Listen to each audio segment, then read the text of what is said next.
Welcome to Champion Minded, the podcast for those who aim for excellence, not only in the sports arena, but in life. My name is Allistair, author, speaker, mindset and performance coach, and my goal is to help you unleash your unlimited potential and provide you with the tools to achieve greatness.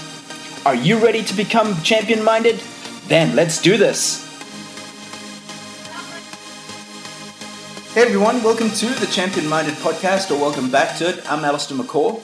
In this episode of What It Takes, I have former world number one squash player and three-time world champion Nick Matthew.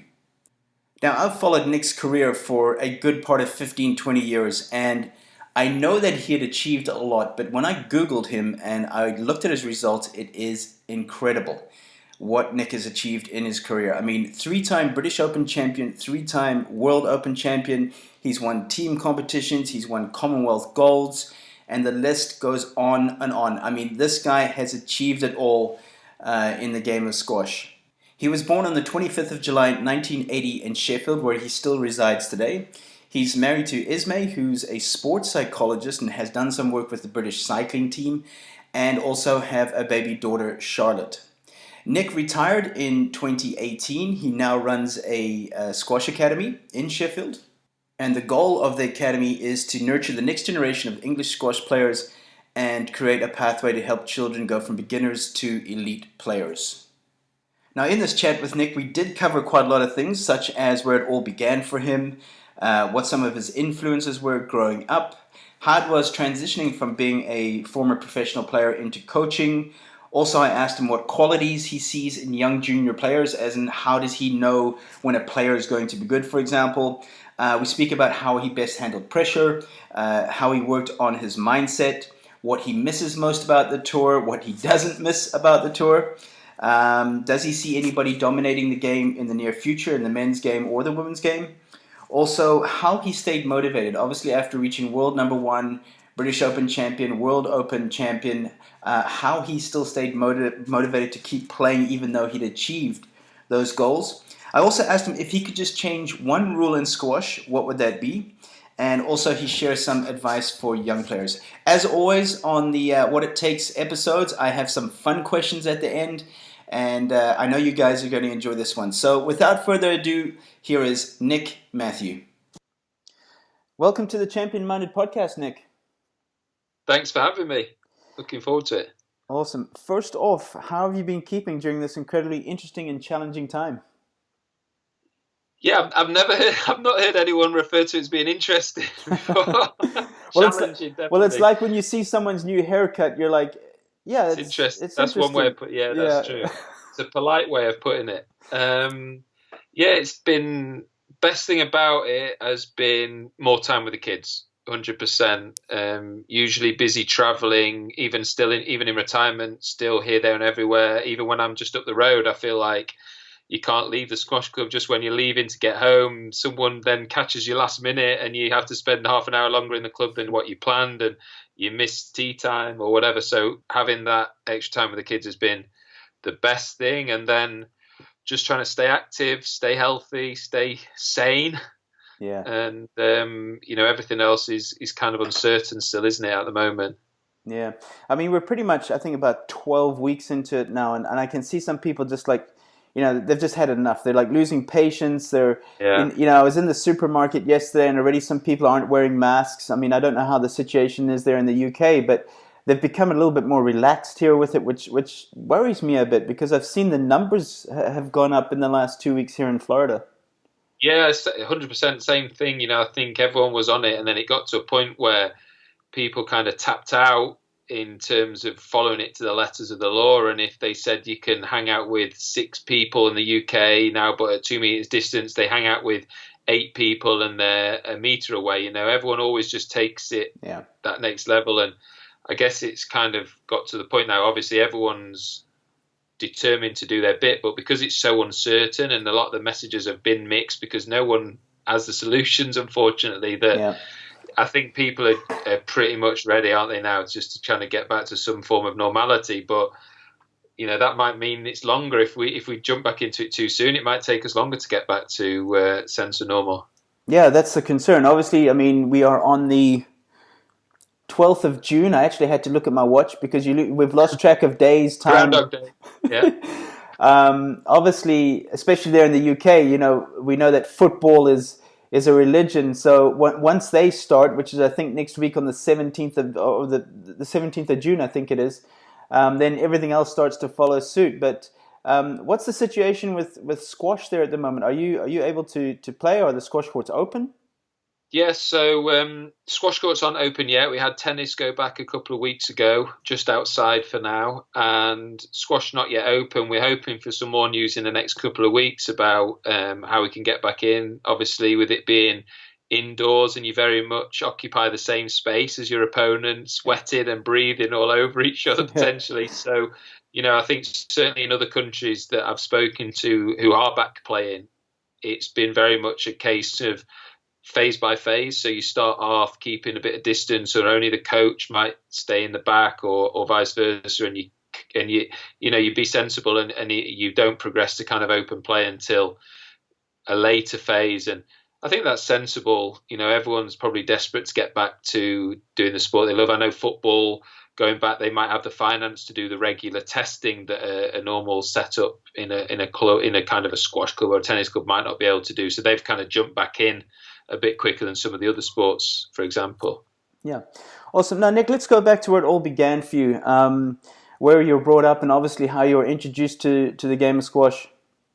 Yeah, I'm still, for my sins, I'm still living in Sheffield in the UK. It's where I've lived all my life. And I think that, I've been really well travelled through the sport, but it's always been great to be able to come home. I think I had a distinct advantage throughout my career and helped the longevity, being able to come home in between events and not having to live out of a suitcase or being in a training base, and I think that helped with your well-being throughout the career, and still play. And I run my academy day to day now out of Hallamshire Tennis and Squash Club in Sheffield, which is where I first picked up a racket at 8 years old. I actually played tennis first and then went on to squash, and it was a combination between that tennis interest through the school, and then also my parents played a little bit, so I was familiar with the club, and it's kind of been my second home ever since. Who were some of your influences growing up? Who were your heroes? Obviously, once you started playing squash. Yeah, I remember the British Open used to be the big thing at Wembley every year in squash. Every April, every Easter, we used to make the pilgrimage down to Wembley and see Jahangir Khan and Rodney Martin, Jansher Khan, Susan Devoy. Incredible kind of atmosphere. That was like our Wimbledon. I mean, the British Open is still classed the Wimbledon, but for me, they were the kind of halcyon years of the event, where it was in Wembley Conference Centre. And I remember combining that once with my beloved Sheffield Wednesday. Were playing in the League Cup final, and we beat Manchester United actually in the final.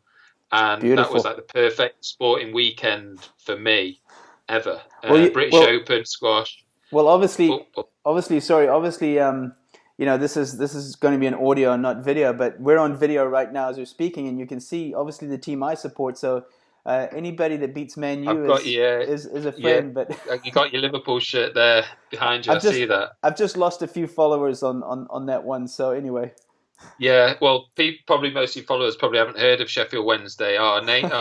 Sheffield United are doing well this year and upsetting a few people. Yeah, doing very well.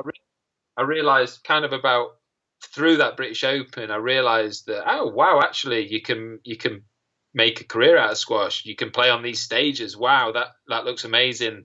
Maybe something that I'd like to do.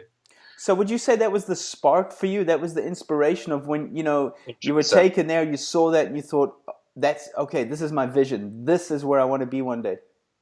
Yeah, I mean, I guess you never imagined that you could be, but I remember the week or two after going to that, I used to just be wanting to, I wanted to be on the court anyway, but I felt an extra urgency, an extra spark, and just I tried to pretend to have the same techniques as Rodney Martin was my favourite player back in those days. I loved the way he hit the ball, and I used to try and mimic his technique, and I bought the same racket that he had and the same grip and all these different things, and just, it definitely gave me that inspiration for sure. It was probably one of those disgusting old towel grips, wasn't it? Those things that that shred. Those ones. They used to love all these different innovations back in those days, but yeah, it was definitely that. And bizarrely, I used to always stay up late for boxing.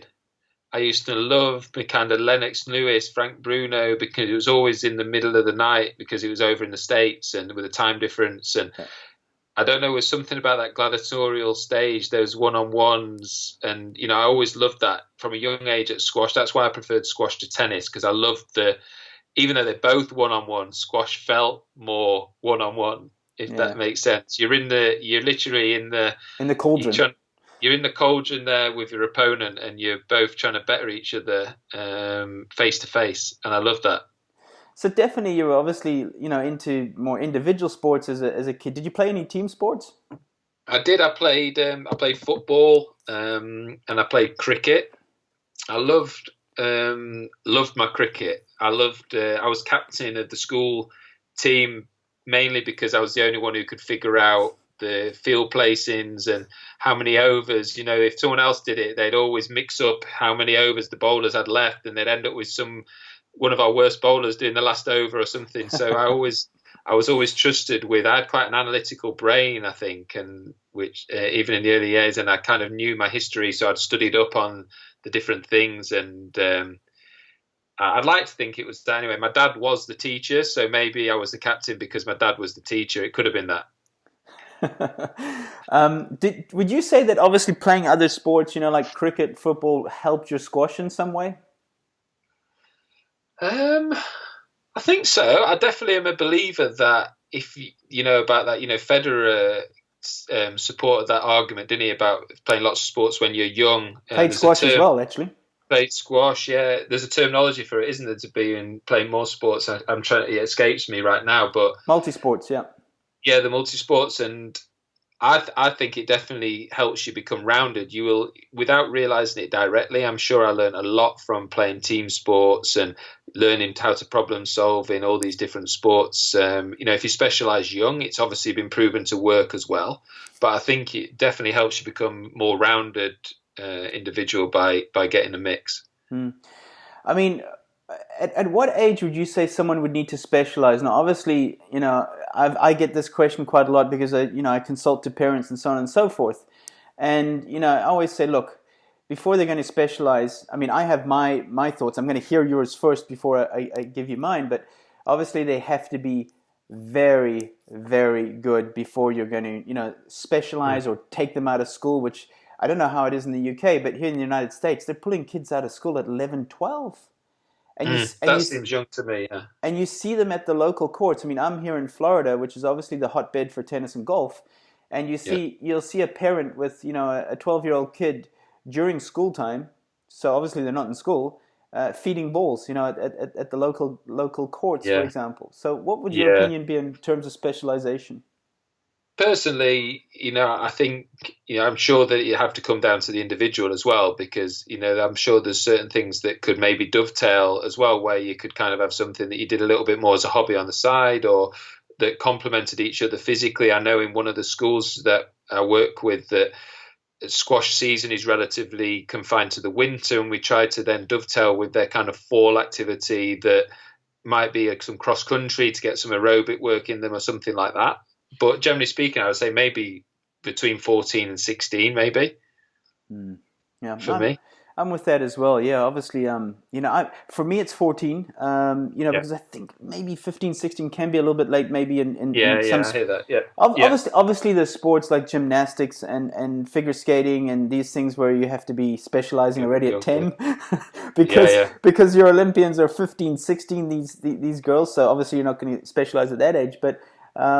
Yeah, it's such a fine line, but I really don't agree with pulling out kids out of school, especially. I still feel you can still have a normal school program and still get 2 to 3 hours in a day For of me, practice. when I was possibly 15, I was playing. I remember it came down. I was playing football on a Monday nights after school, and I was also playing a team squash match on a Monday night in the evening, and you'd play your 90 minutes or whatever it was, and you'd finish at 6 o'clock, and then the squash match started at 8. And I remember trying to play that and just being, Knackered. Yeah. knackered. So I kind of realized there that something had to give, and chose to stay fresher for the squash, and that was kind of the start of when I began to specialise.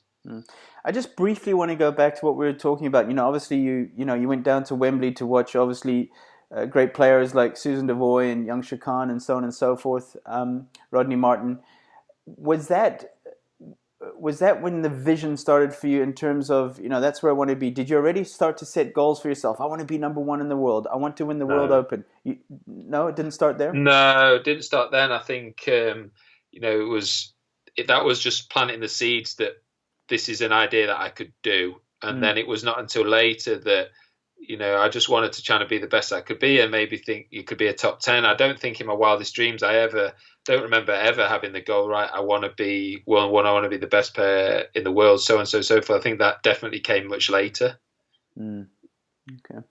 All right. Now, obviously, you're a coach. You have your own squash academy. How was it transitioning for you from being a former player into coaching, and what challenges were there, if there was?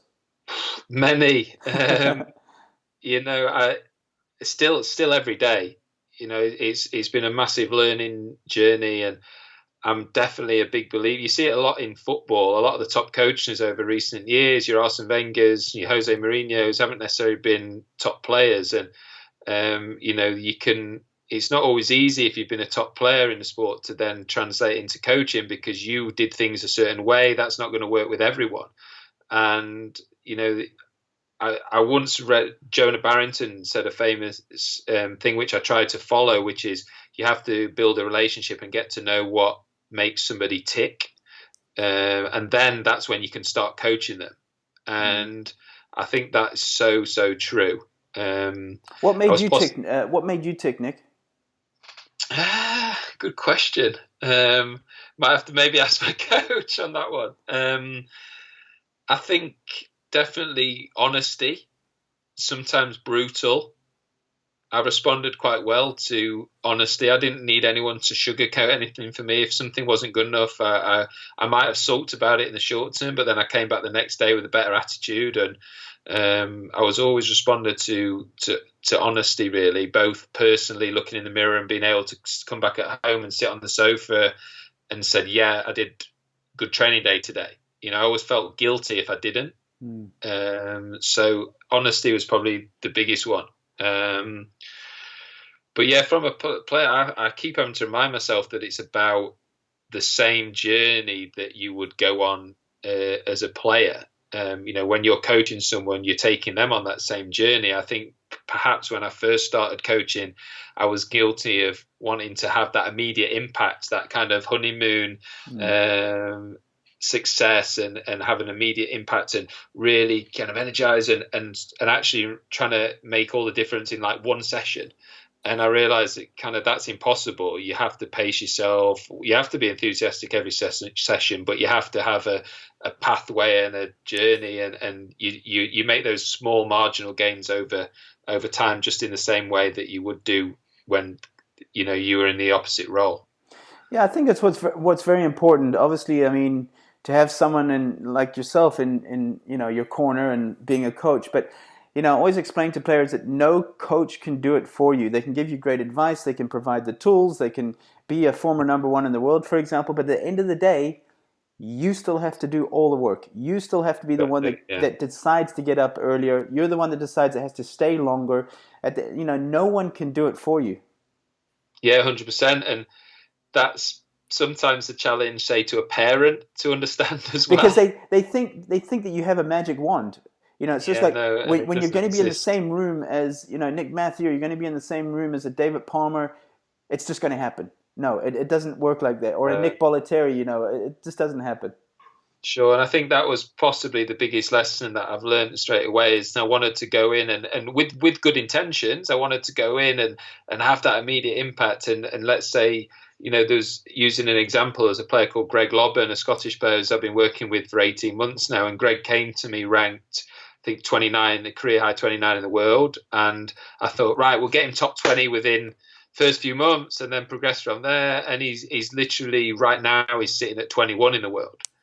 And it probably took a bit of question: are we doing the right things? And I'm not saying that he's going to come through now, but it's probably only been in the last 3 or 4 months where you can start to see the work that we've done maybe taking shape in his game, and you can start to see the vision of how he wants to play. And I've learned to know a little bit more what makes him tick, using Greg as an example, and it's taken time. And I definitely had the rose-tinted glasses on when I first started, thinking that, oh yeah, be top 10. I'm going to train him like this way, and maybe on the odd case that might happen, but chances are it's going to be. There's everyone else is trying to do the same thing, so it's tough.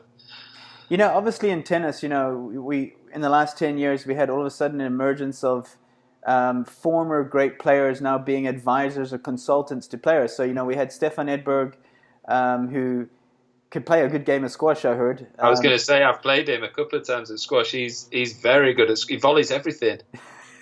I heard. Actually, I trained Joe Knight many years ago in Amsterdam when we had a good group there, and Joe told me a story about I think it was at the Swedish Open, and they said, "Listen, you're going to be playing an exhibition against Stefan," and he was like, "Okay, well, all right, this will be easy. This is like a tennis player, you just put him in the corner, and the rest is history." Because he'll be slapping rackets against the back wall and everything. I'm speaking from experience myself. And he was so surprised that obviously, they warmed up. He thought, okay, he can play. He's got some technique and so on. And then, Joe said before he knew it, he was 4-0 down because Stefan didn't let anything go to the back wall. He volleyed everything. Very similar story when I played.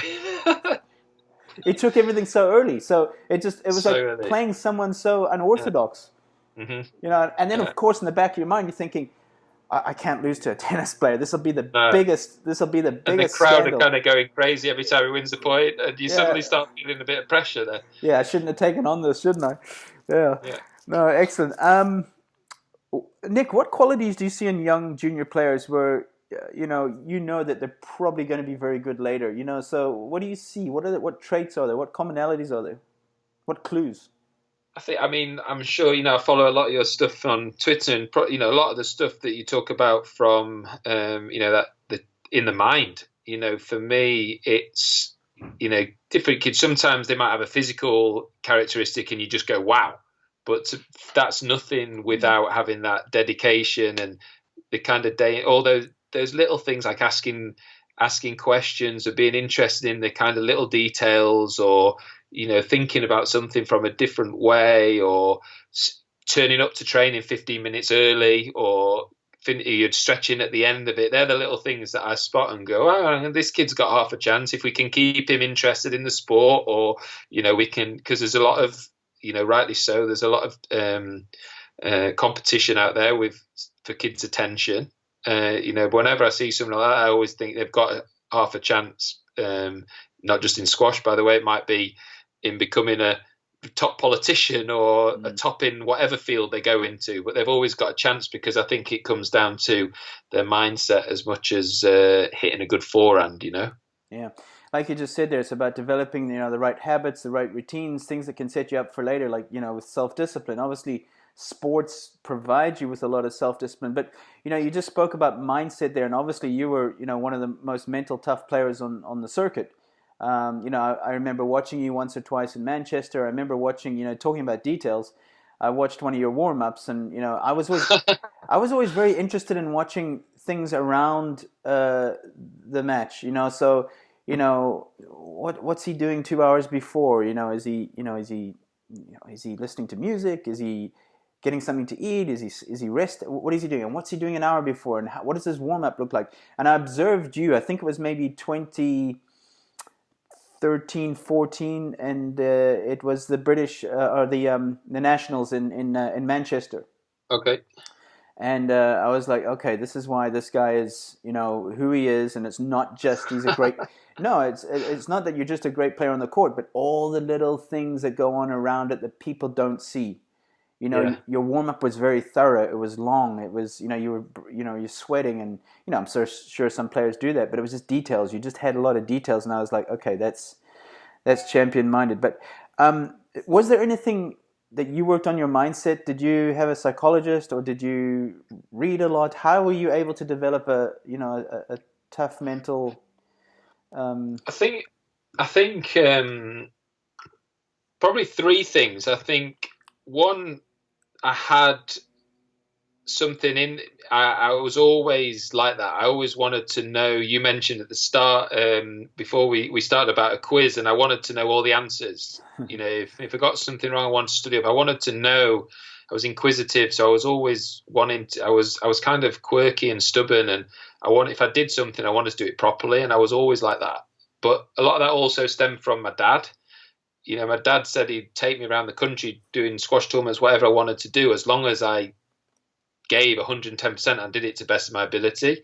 I literally fell out with my dad once, that I remember at least, when I was a kid. And that was one tournament when I think I'd lost and I was in the plate and I didn't try in the plate match. And he said, well, we're not going to go next week because that you didn't show the right attitude. I'll take you anyway. It's not about winning or losing. It's about competing, doing it properly. And that was drilled into me from a young age. And I was always sporty because my dad was a PE teacher. And then my first coach as well was very much about that. It was about, turn up and warm up. Don't just walk on the court. And afterwards, spend 20 minutes stretching down. And the little things that he taught me to do, like that I kind of based my game around, being physically strong and having a good volley. And my later coach, DP, who was coach throughout my professional career, David Pearson, he kind of was able to take maybe those raw characteristics that I had very good discipline. I was very stubborn, very professional, things like that. And he was able to maybe sugarcoat that for me and piece it all together and give me a little bit more of, use my things that were weapons, but they were just sporadically kind of random, and actually piece them together and kind of help me become more closer to kind of the finished article. Nick, what did you look for in a coach? What were the important things for you? I don't think I actually ever thought, I think maybe when you're that age, you don't even... Did you have was David a long-term coach? Yeah, David was my coach from when I was 18 through to 38. Oh, okay. I still speak to him now. I remember 6 months into starting my own academy, someone said to me, who coaches the coaches? And I thought to myself, you know what, I do need to check in with DP more and just have him mentor me unofficially, and my psychologist too, and just make sure that you're progressing, because otherwise, how do you improve? And so I'm still in contact with him all the time now, and sort of work with dovetail with a couple of the younger players. But yeah, when I was 18, I had a coach who was very good on all those discipline sides that I mentioned before. And I knew I had to make improvements in other areas, like technical areas in the game. And he, to me, was the best person that could help me in areas where I wasn't so good. So that was kind of the natural fit for me at that time. And I was fortunate that I didn't have to up sticks to do that. He was an hour away in Harrogate. He was working with the national team anyway, so I had a lot of contact with him at tournaments. So I was lucky that kind of fit came at the right time. Otherwise, I would have had to have perhaps looked further afield. Yeah. Yeah, I mean, that's one thing as well, is that obviously, environment, the people you have around you, the right coaching, it all has to fall into place in a way as well. Tell me, how did you best receive information in between games? Obviously, you're coming off the court, you're maybe a bit frustrated, you just lost the last game, you're up 8-3. How did you best receive information? Did you want a bit of time out first and then one or two simple bits of feedback? How was it for you? Anyone who knows me says that I talk a lot and the other person listens. That's kind of how you get rid of it. Yeah. I get rid of I do it all the time now. My wife sometimes, she knows now just to kind of not say anything. I'll come home and I'll have an issue and I'll say it out loud, and she'll just say to me, you figured it out now, haven't you, in your own head? You don't need my advice. And I go, oh, kind of, but what do you think? And she goes, you don't need to know what I think, you figured it. And it was kind of, that was always my way of working, was just to verbalize it and communicate. And then my coach might just make one or two really simple points just to kind of make those thoughts a little bit more channeled into what's going to happen next. But a lot of the time it was a sounding board for my Yorkshire only child, selfish, stubborn frustrations. Yeah. Spoilt. Well, you actually just dropped a little bit of marriage advice there. So for all the listeners here is a Nick Matthew masterclass in marriage. Is that's the difference between women and men?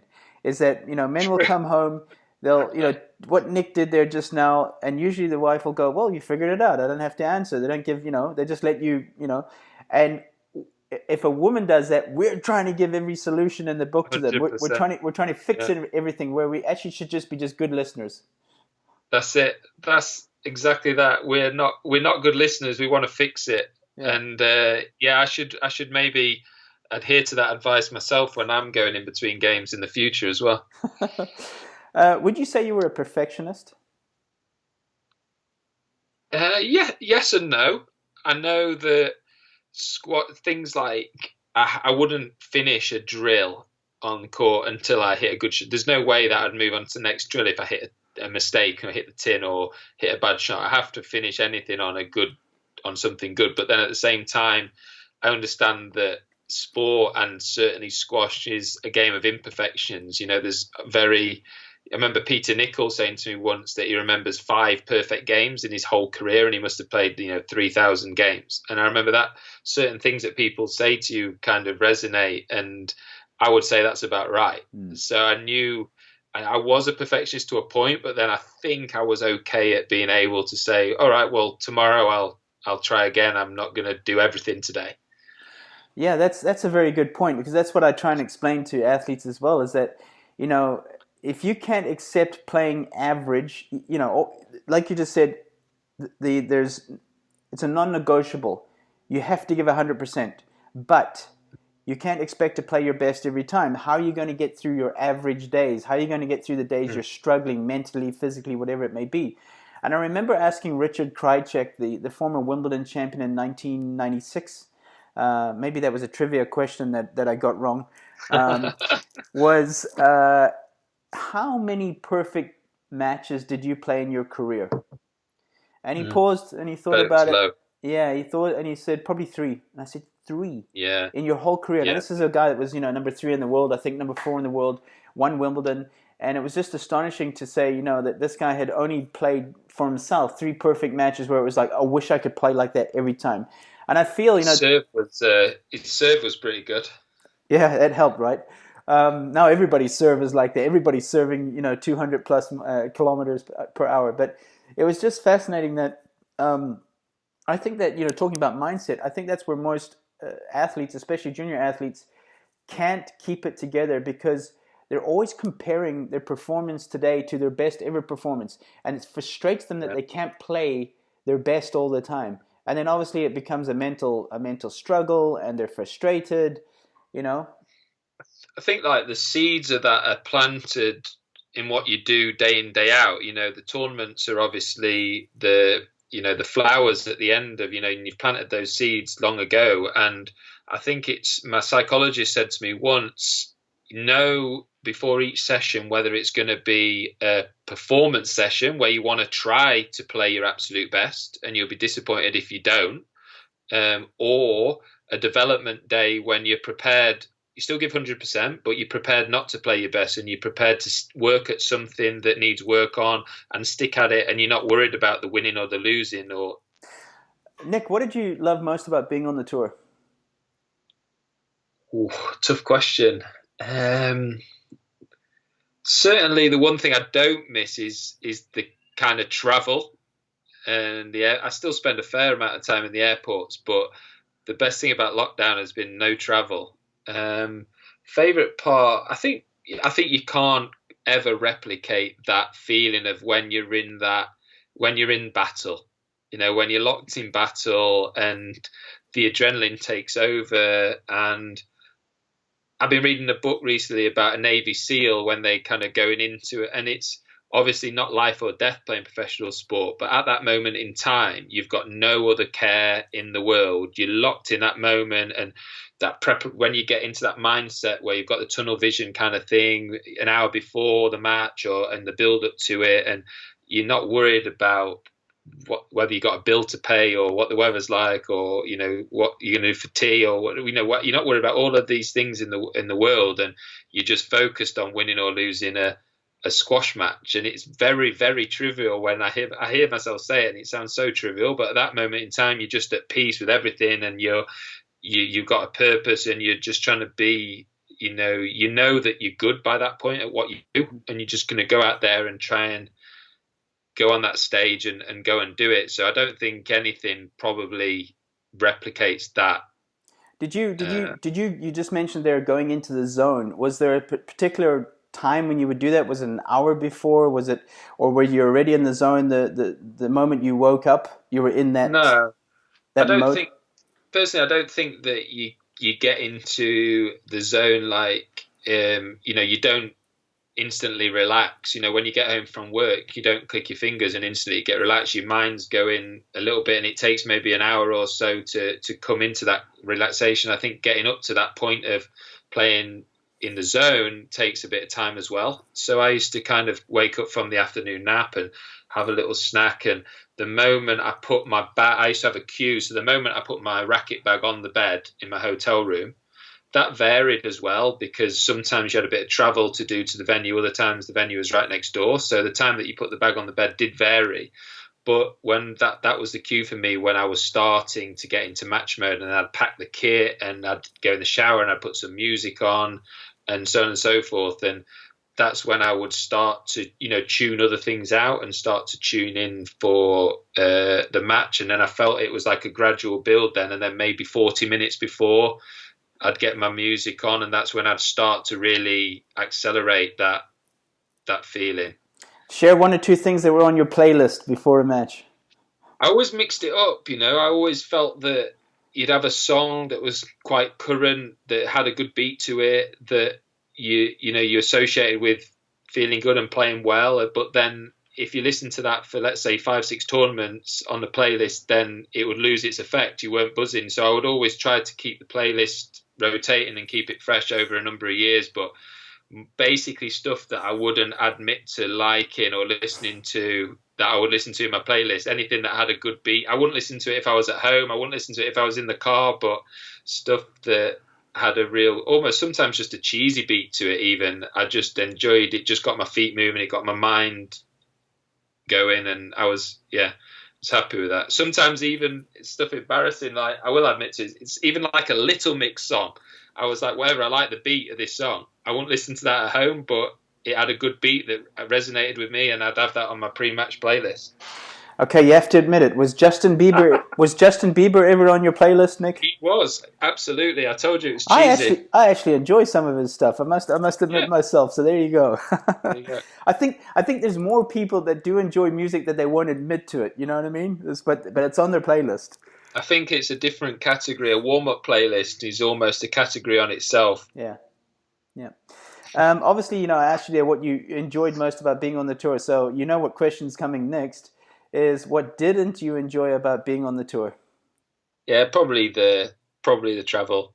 The getting the airport security, the getting your laptop out, the awful feeling when you've realised that you've left a bottle of water in your hand luggage and it goes down the wrong carousel and there's 15 people with the bags there and you're waiting and you're late for your flight. Yeah, those kind of things. But right now you realise that those sort of things were a privilege, really. Yeah. So if that was the worst thing that you could think of, then it was a pretty good existence, really. What was really cool about your sport as well, and other sports, a lot of sports are played outdoors, but you always knew that when your match was scheduled for 5 p.m., or whatever, it would happen because it was indoors. But I think when I asked, not always. I have had a match rained off before. Oh, there you go. Yeah, I think Hong Kong one year. Hong Kong one year got rained off, and we had to go back inside. But yeah, generally speaking, you'd go on, and I mean, there was usually the long match before you, and you had to warm up. The kind of 30-40 minute warm up extended to a 2-hour warm up at times because the match before you went long. They were always challenging. Interesting, yeah. Because there's nothing worse, you get ready and then, this happens obviously in tennis a lot. It happens in sports where you're all ready, prepared, warmed up, boom, the rain comes down. And you don't know if you're going to be playing that night or It's Yeah, going to be I'm glad we don't have that. postponed the next day. Yeah, exactly. Nick, who was your toughest opponent or Tough, opponents? I'm sure there was a few. yeah, toughest in one sense was the best player I ever played was Rami Ashour. I think I came through a real good generation with Peter Nicol and Jonathan Power, David Palmer when I was Thierry Linku when I was young player, and I learned a lot from playing those kind of great champions when I was the challenger. Myself and Rami kind of played each other when we were 1 and 2 in the world, and he brought something unique to the sport, attacking the front court from the very first rally, playing with very little backswing, being very, very charismatic, very attacking, and the pace that he played at was probably the highest that I've ever played against. Of the modern players, probably Mohamed El Shabagi, in the sense that he was so physically and mentally strong. And the number of times when you thought you had him on the ropes and he was never beaten mentally, he always kind of bounced back. If you'd have combined maybe, Rami was an enigma and Mohamed was just a beast. If you'd have combined the two, you'd have probably had someone who would be, Jahangir Khan, best player of all time. Mm. Yeah. Do you see anybody in the next few years dominating the sport, be it in the men's game or the women's game? I think the sport's changed. The game has got faster, more attacking. Even some tournaments are playing best of 3 in the early rounds now. So I think that you see this more and more over the last few years. The world champions have changed from year to year. World number ones have changed. So I think personally, I see that kind of pattern continuing. Maybe on the women's side, somebody like Shabini will dominate possibly, or some of the young ones coming up. But on the men's side, personally, I think that it might go backwards and forwards, and any of the top 10 can win a tournament on any given day. Yeah, no, interesting. Here's an interesting question for you. If you could go back in time and replay any match in the past, where would that have been and who was it against?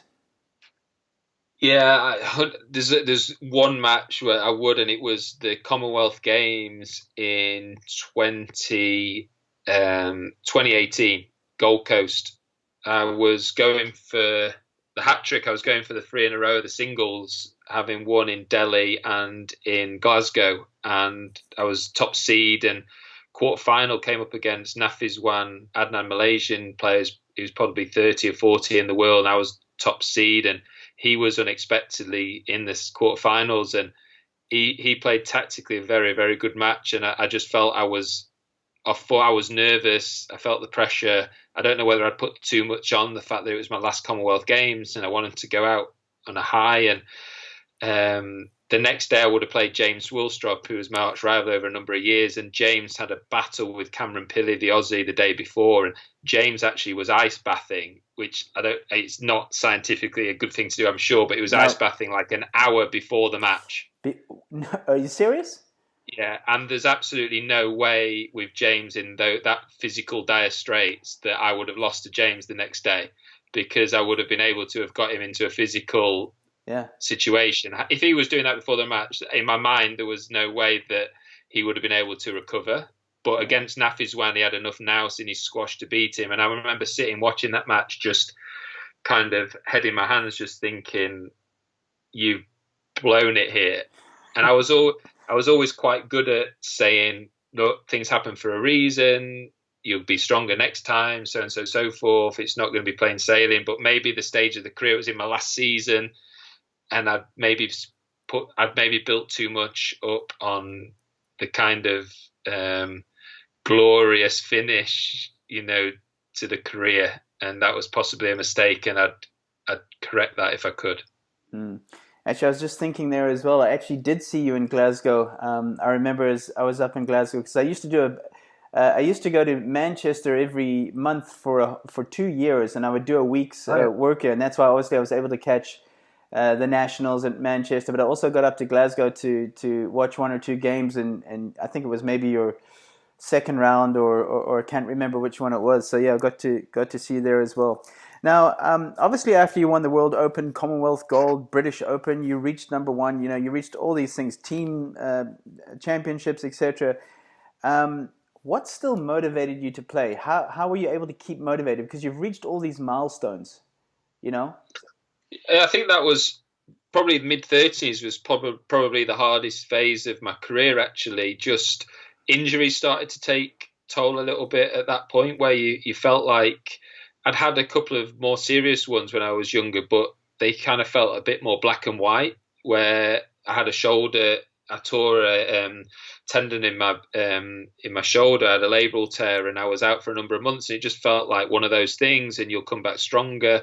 When I got to that stage, you started to question. You got more niggles, so you train. It was always stop start with the training, and you're questioning, well, I know what I need to do to stay at the top, but my body's not letting me. Does my mind still have the same motivation to do it? And for me, that was the hardest period of my career, probably about a year, 18 months between maybe 34 to 35. It's almost like you climbed your Everest several times, and how do you get that motivation to do it again? And every time I did get the motivation, the body would let me down. So it was a real challenge. And it perhaps wasn't until maybe the last 18 months of my career where I made peace with that, where I stopped fighting it and realized that actually, the analogy was you're playing with the house's money now. Actually whatever will be is a bonus. And weirdly, the injuries actually stopped around that time, maybe whether mentally they were linked, and I took the pressure off myself. And I wasn't trying to be world number one anymore. I was just trying to be the best I could be. And I'd challenge for the odd tournament here and there, and I'd have good wins, but I wasn't trying to be the best player in the world anymore.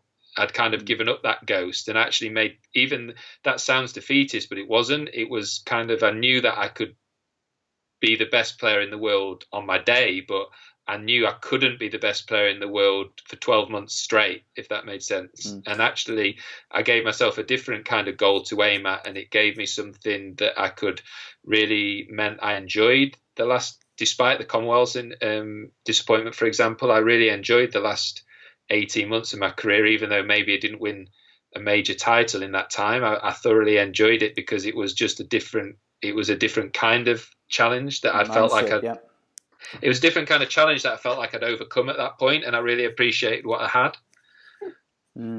I mean, had you planned your retirement? Did you say, right, I was gonna stop at I don't know, what was it, 36? You stopped? I stopped at a month shy of 38. Wow. Okay, a month shy of 38. Was that the plan? Already a few years out that you were going to stop, or you're going to say, you know what, I'm gonna carry on until I know I can't compete at this level anymore? I always thought, I think when I was 30, we knew the Commonwealth was going to be in Glasgow. I thought, okay, maybe that could be the last thing. I was 34 at that point. Maybe you could do the Swan Song season after that and then call it a day. And I was still going well. I was, still up there at that point. And you thought, why not? And I remember someone telling me that you'll know when it's time, and not quite knowing what they meant by that. And I got to the last season, and we had a home worlds again in Manchester in 2018, 2017, back end of 2017, and I'd won it the last time it was in Manchester, so it was kind of like a homecoming. I had the Commonwealth Games, which is our Olympics, and yeah, I felt like that was the right time to go. And a lot of people said, oh, you could have kept going for longer, you could have still been at the top 10, but I knew that in my heart, in my head, in my body, that was the right time. And that was probably the year where I'd planned for what comes next, in the sense of I'd planned to start my squash academy, I'd planned a few bits, but I didn't have a set date ever. It was only in that last season when I thought, this is going to be it. And kind of announced it. Actually, it was kind of a bit of a novel thing to do. I announced it's going to be my last season. I thought, well, why would I keep this information inside me and bottle it up? I've always been a verbalizer, someone who talks things out. So I thought, why not do the same thing and get it out there? And it was a story for a month, and then I kind of got on with it. Any regrets? No, probably not being an Olympian. Probably, that's something that it wasn't in my control, obviously. Yeah. Do you think it'll ever happen?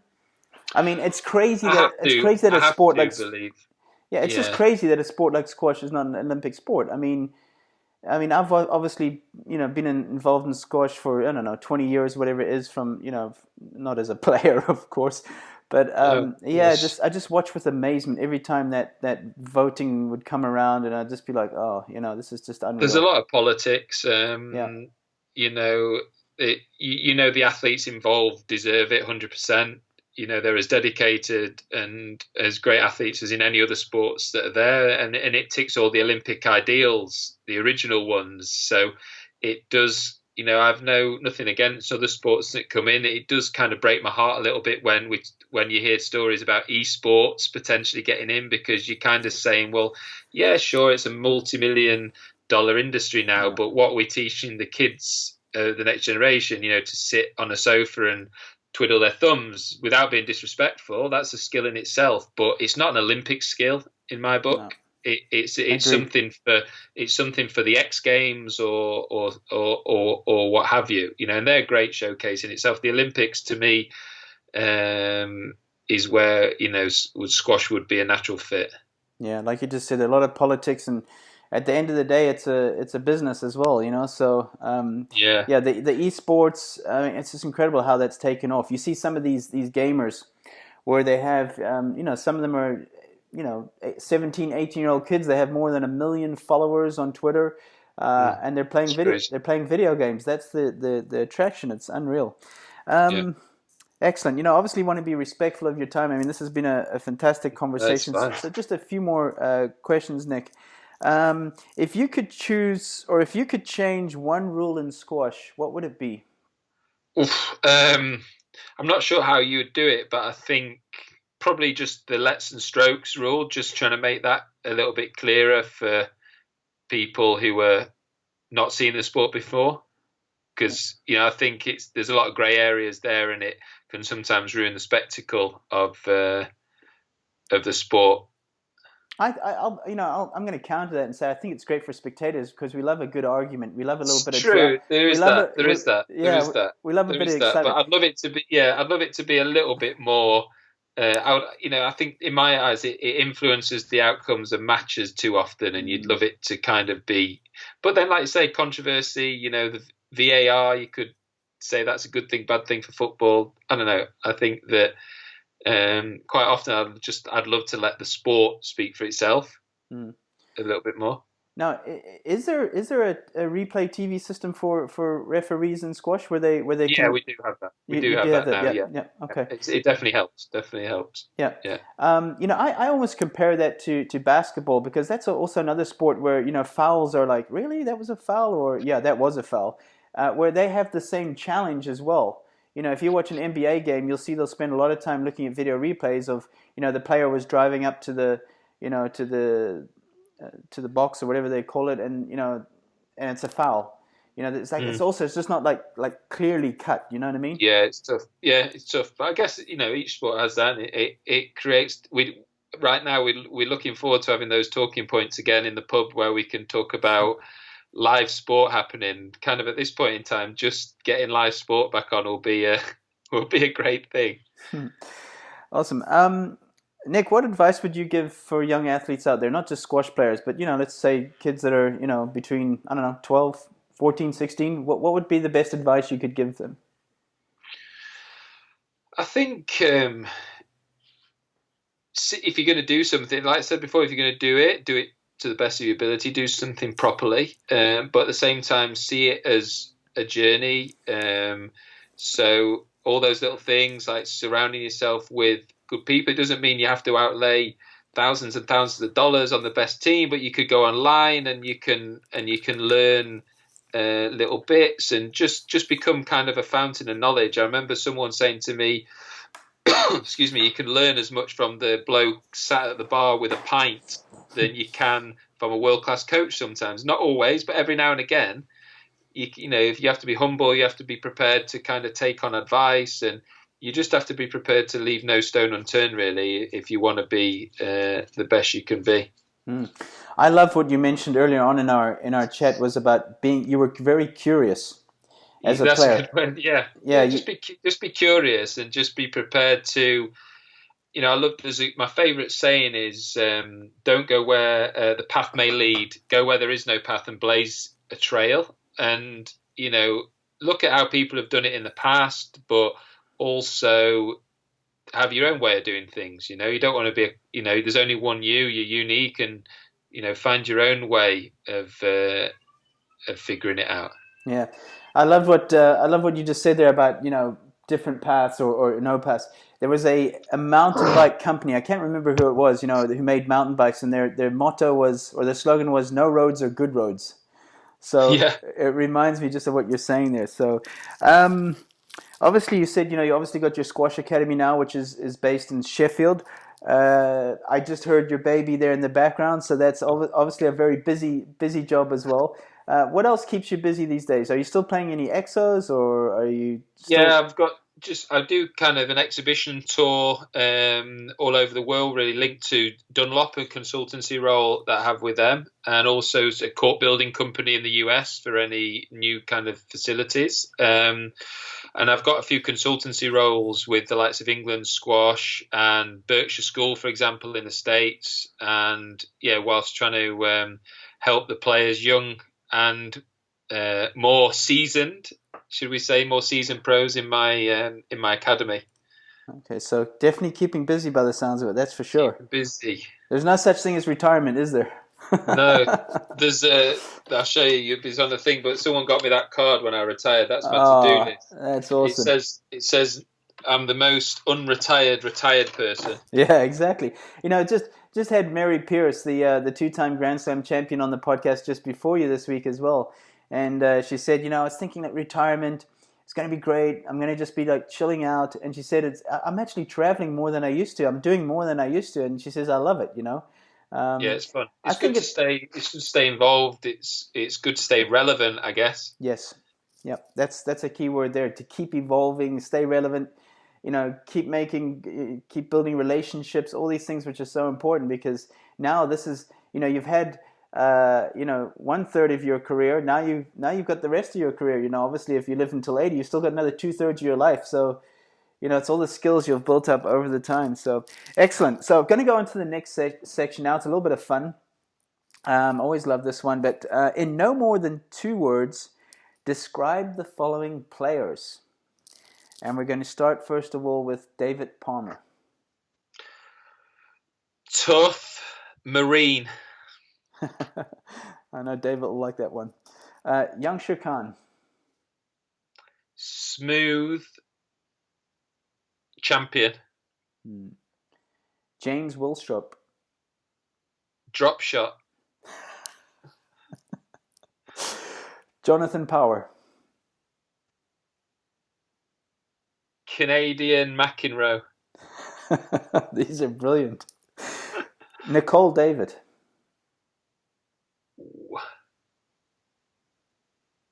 Speed. I'll change it. Role model. I like that. Gregory Gultier. Crazy Frenchman. Mohamed El Shobagi. The Beast. Amr Shabana. Maestro. Pure. What was that second one? Probably pure. Probably like Federer. Squash Federer. Squash Federer, I mean by that. Nice comparison. And the last one, Jeff Hunt. Legend. Icon. Yeah, I like that. All right, excellent. Our last section, fun questions. I think those were pretty fun, those ones before. Answer in 1 word or a sentence. Are you ready? Mm-hmm. Favorite food? Sushi, because my wife hates it, so I don't get to have it very often. And you don't have to share. True, and that, yeah. Favorite city? New York. Did you enjoy playing the what was the tournament? The Tournament of Champions, was it? Tournament of Champions. Loved it. Loved it. At the stage at Grand Central. Grand Central. Yeah, it was definitely my favourite tournament. One I love going back now as an ex-player as well, and just feeling the vibe. And finals night at the TOC is probably the highlight of the squash year in my eyes. I mean, what a crazy location! Just that, Crazy. just typical New York, right? Just I like mean, you have something. no space. When you're warming up, you warm up under the bleachers, you have zero space. So in terms of preparation, it's a bit of a logistical nightmare, but you trade that for the atmosphere of the place. Yeah. Obviously, right now we're chatting in June 2020, which is we're in the pandemic. Um, did I read that they just called it off just this week? They're moving it a little bit later in the year, hopefully, fingers crossed. Yeah, moving Okay. it from January, hopefully to be safe, yeah. Okay. All right. Favorite hobby? Golf, although very rarely get the chance to play, and I'm improving, shall we say, to put it mildly. I'm an improving player. Now I It means think I'm terrible. me too. So I think we'll make a good pair. So next time you're out in Florida, give me a shout, and I will. I'd love to. we'll go to one of the courses here nearby. Favorite music? Uh, Favorite bands, I would say Kings of Leon, Tom Petty and the Heartbreakers, Stereophonics. Good choice. Movie? Uh, The Lincoln Lawyer. Okay, haven't seen that. That's with Matthew McConaughey, right? Yeah, I love him. I've been reading the book series recently, so that's why that's probably in my mind. Mickey Haller, his character. There's a series of books by Michael Connelly, and I love him. Hmm. Favorite actor and actress? Matthew McConaughey. Okay. Leonardo DiCaprio is good as well. Yeah. Actress. I don't know if you've seen it in the UK, The Killing Eve. I haven't. No. Jodie Comer. There's an Okay. English actress in that. Look it up, called Killing Eve. She plays a psychopathic assassin, and she's amazing in it. So I love. But it's kind of quirky, like a little bit dark comedy. It's really good. Sounds a little bit like you when you're on the tour. Pretty much. Actually can't wait to get a few. Maybe I'll get David on or something. I'd love to hear their 2 words for you. It could be interesting. So, yeah. Favorite cereal? I don't know if it's my favourite, but I always have oatmeal in the morning. My guilty favourite is probably Crunchy Nut Cornflakes. That's my guilty favourite. Okay. Guilty pleasure on a Sunday. There you go. Treat. Favorite book or book you're reading right now? Either one. Pig wrestling. Pig wrestling. Pig wrestling. Yeah, it's Pig or pig. Oh, okay. They're pig, as in the big ugly Yeah. pink things that go oink. I thought it was peak. I was thinking, oh, it sounds like a good book on performance or something, Yeah. Yes, the premise is that it's not a good idea to wrestle pigs and how we can avoid it. A lesson in social media: don't respond to trollers. Don't respond to negative people. This for our same sort of idea. Yeah. For our listeners out there, you aren't going to win those. Those are professional people that spend their day trolling, breaking people down. Really, just don't even respond to them. I just ban, block, delete. I don't even bother responding. So because that's their sport, and they're going to beat you at it every time. Good advice. Yeah. Wimbledon or Monaco Formula One Grand Prix? Wimbledon every day of the week. Not a big F1 fan? I don't mind watching it on the telly, but I don't know. I'm saying this having never been, but to me, it would be ridiculously loud, and they'd just whiz past you, and you wouldn't see anything. Yeah. But I love the technical side of it. I love just all the detail. Can tell me. Yeah, you can. When we play golf, you can fill me in on that. But for now, tennis, I can understand a lot more. So I would definitely do that. You're from Yorkshire, so here you go. Sheffield United or Sheffield Wednesday? Now, you might be losing half your fans here, so... Okay. Wednesday, as you mentioned actually earlier. Did Jerry Francis play for Wednesday? Trevor Francis. And he was manager. Chris Waddle was my favourite player of all time. He lives just up the road from me now. Chris Waddle, he was a Wednesday hero. Yeah, remember the England team with Waddle and Hoddle? Waddle and Hoddle. They did a great song, or not so great song together as well. They should have stick to playing football. Yeah, do you remember the John Barnes one? I think that was even worse. John Barnes, yeah, Yeah. But yeah, I remember Sheffield Wednesday back in the day, and obviously with Trevor Francis. I yeah. mean, it's showing my age. Hopefully one day, Yeah, hopefully one day we'll get back up there again. there you go. Yorkshire pudding or rhubarb, because those are two foods that are well known in Yorkshire. Yorkshire pudding, especially on a Sunday. That was always my treat when I got hard training week or when I'd been away on tour. Go back to my mum's house, Sunday lunch, Yorkshire pudding. And little known fact, but the correct way to serve Yorkshire pudding is as a starter. Don't know if you knew that. You're not supposed to serve it in those little poxy little, side things to accompany the meat. You're meant to have it a big one with gravy as a starter, and then you have your meat and the veg as a main course. So my mom, Does it the proper way. So my mom was doing it wrong all those years, because we'd have it once or twice a year, not very much, but we'd have it for Christmas with our roast beef and potatoes and veg and Yorkshire pudding with gravy, as you'd say. So Don't get me wrong, it's still nice. It's still nice as an accompaniment, but it's not the traditional Yorkshire way of serving it. Well, I mean, what's also confusing is pudding. You'd think it's a dessert, right? But it's actually I mean, that's confusing. My wife tells the story of the first time she came round to my mum and dad's for Sunday lunch when we first got together, and this Yorkshire pudding came out for a starter, and it was the size of a plate, and she said she was full. She didn't want to say anything, but then she thought that was it, and then all of a sudden the main course came out, and she was, oh my goodness, is that? So there you have it, folks. The podcast with Nick Matthew. We discussed Yorkshire pudding most of the time on this one, so we just gave you all the right ideas. If you don't know what it is, Google it. You learn something. You learn something every day. Exactly. Moving on, just a few more. Favorite male athlete, past or present? Past, present. Chris Hoy. The cyclist, yep. Yep. He was amazing. I loved... amazing what he did, but very, very humble. Yeah.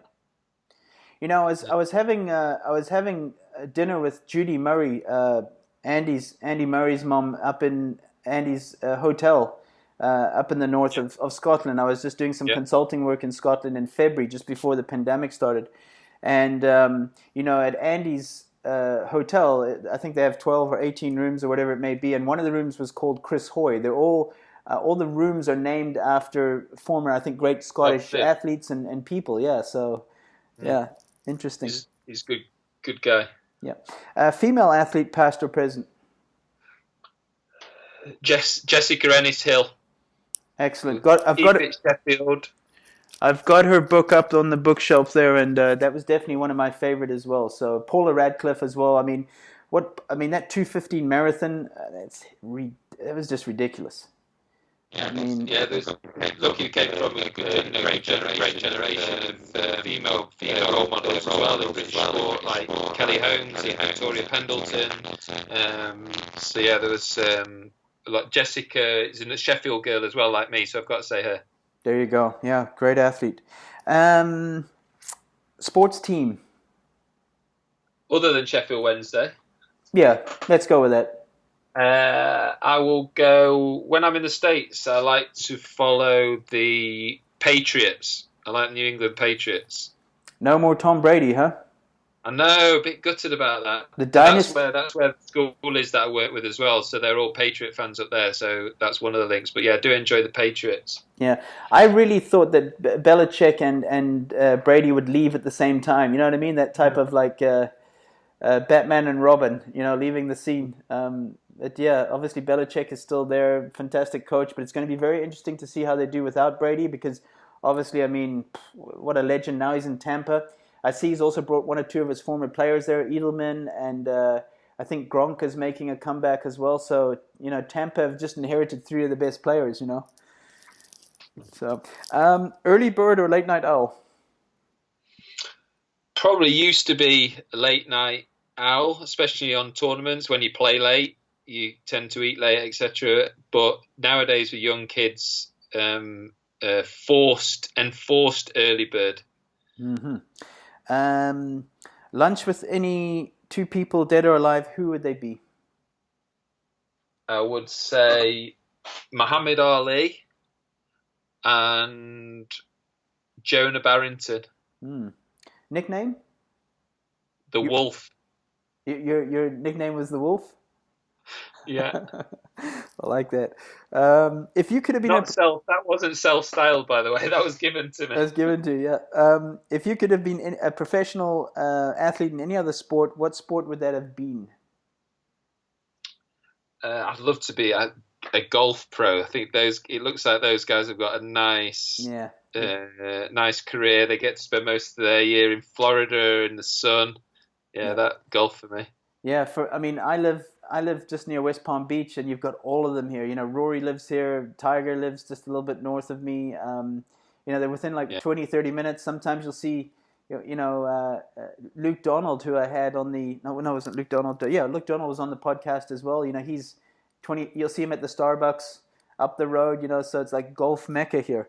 All right, last one in this section. If you could describe yourself in 3 words, what would they be? Oh, stubborn. Mm-hmm. Yorkshireman. So another one. Honest. Not always for the better. Yeah, not easy. Jeffrey Boycott was a Yorkshireman, wasn't he?